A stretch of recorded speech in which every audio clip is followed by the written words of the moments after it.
Ayun, meron tayo ditong isang comment mula kay Ford Ranger. So, sabi niya dito, Ford Ranger kasi yung nakalagay dun sa may username niya. Sabi niya dito, okay lang ba boss pag ang battery di pa lobat, i-charge mo na naman. Yes, bossing, pwede yan, pwede yan. Pwede mong i-charge yung battery kahit hindi pa lobat. O kaya naman, halimbawa, nagamit mo lang konti, o kaya naman kalahati lang.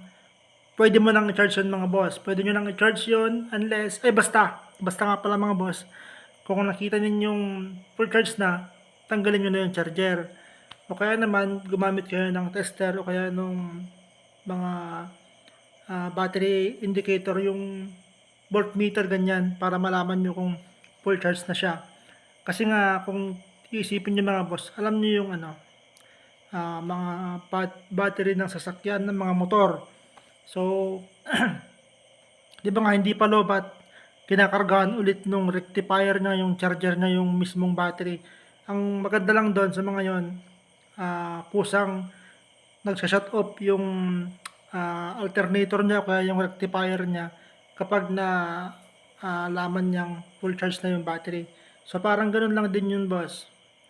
Ah, Pwede mo siyang i-charge, pero dapat pag full charge na bossing ay tanggalin mo na yung charger para hindi magkaroon ng problema dun sa battery. So, ang mangyayari kasi dun mga boss, pag dire-diretsong naka-charge, maaaring lumobo yung battery natin. Pero kahit naman mapabayaan mo, hindi naman basta-basta lumulobo yun unless wag lang sigurong maghapon. Saka yung mga charger natin ngayon mga bossing is hindi na siya yung meron na siyang ano din, lalo yung mga digital, meron na siyang automatic na shut off. Kumbaga tumitigil siya kapag na-detect niya na full charge na yung battery.